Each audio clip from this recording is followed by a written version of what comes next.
आगे बढ़ाते खबरों का सिलसिला। अखिल भारतीय आयुर्विज्ञान संस्थान एम्स जोधपुर में अंततः निदेशालय चिकित्सा एवं स्वास्थ्य सेवाएं जयपुर की मेजबानी में एक दिवसीय ट्रैकोमा संवेदीकरण और जागरूकता प्रशिक्षण कार्यशाला का आयोजन किया गया।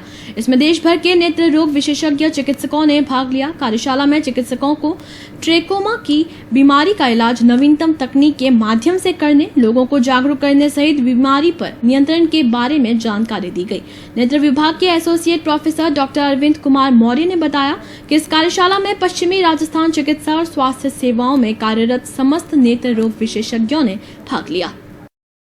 ये पहले बहुत पुराने ज़माने में ज़्यादा हुआ करती थी, अब काफ़ी कम हो गई है और एक तरह से ये एलिमिनेशन की कगार पर है। इसको यहाँ से ख़त्म ही हो रही बीमारी। ख़त्म होने से पहले इसको एक बार सारे पूरे ज़िलों के अंदर चेक करना ज़रूरी है।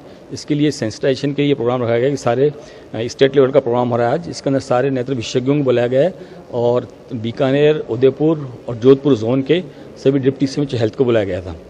इनको सेंसिटाइजेशन कराया जा रहा है कि ट्रैकोमा क्या होता है, पहचान लें। और फिर क्योंकि ये ट्रेनर्स हैं, ये जाके अपने अपने ज़िले के अंदर जितने भी मेडिकल ऑफिसर हैं उनको ट्रेनिंग देंगे। वही चीज़ जो हम उनको सिखा रहे हैं ट्रैकोमा के बारे में, उसको डायग्नोस करने के बारे में और नेत्र सहायकों को समझाएंगे। उसके अलावा फिर वो और छोटे लेवल पर जाकर एएनएम्स को और आंगनवाड़ी वर्कर को, आशा को इसके बारे में बताएंगे। तो वो ग्रास रूट लेवल से ट्रैकोमा के अगर होंगे तो वो हमारे यहाँ पर आ जाएंगे। और उसमें दो चीज़, एक्टिव ट्रैकोमा होता है और एक होता है उसकी स्विकली होती है, जो उसके जो बाद में जो परिणाम होते हैं वो परिणाम उसका अंतिम में ये होता है कि परवाल होने लग जाते हैं। जिन लोगों को परवाल अगर होते हैं तो वो सभी लोग जोधपुर एम्स में या कहीं पर भी आगे जो भी उनका ज़िला पड़ता है वहाँ पर जाकर दिखाएं। परवाल की बीमारी भी ट्रैकोमा का रिजल्ट होती है लास्ट में। और फिर और आगे जाएं तो उसमें अंदर एंट्रोपियन रहता है, इसमें पलक बंदी का ऑपरेशन करना पड़ता है। पलक जो है ढीली पड़ जाती है और उसकी पलकें सारी आंखों के कॉर्निया में टच होने लग जाती हैं, तो उससे फिर कॉर्नियल ओपेसिटी होती है, अंधता हो जाती है, अल्टीमेटली अंधता का कारण बनती है। तो उसके सेंसिटाइजेशन के लिए ये वर्कशॉप रखा गया है all India institute of medical science के अंदर। ट्रैकोमा रोहे की बीमारी ये एक ऐसी बीमारी है जिससे बच्चे और बड़ों में पूर्ण अंधता हो सकती है और इस बीमारी को ख़त्म करना बहुत ही आसान है।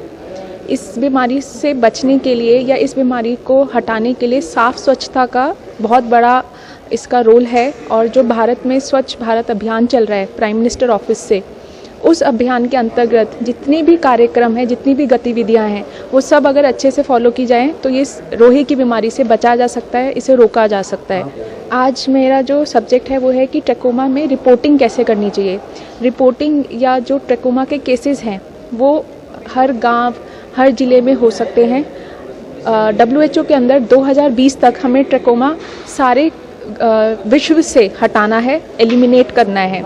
तो उसके अंतर्गत WHO ने सेफ स्ट्रैटेजी पे ध्यान दिया है, जिसमें अगर व्यक्ति की आंखों की पलकें अंदर मुड़ी हुई है तो सर्जरी करनी है, आंखों की दवाई। और दो जो बहुत इंपॉर्टेंट चीज़ें हैं जो सबको पता चलनी चाहिए वो है कि चेहरे की साफ़ सफाई कैसे करनी है और वातावरण की स्वच्छता कैसे करनी है और गंदे हाथ चेहरे पे नहीं लगाने हैं।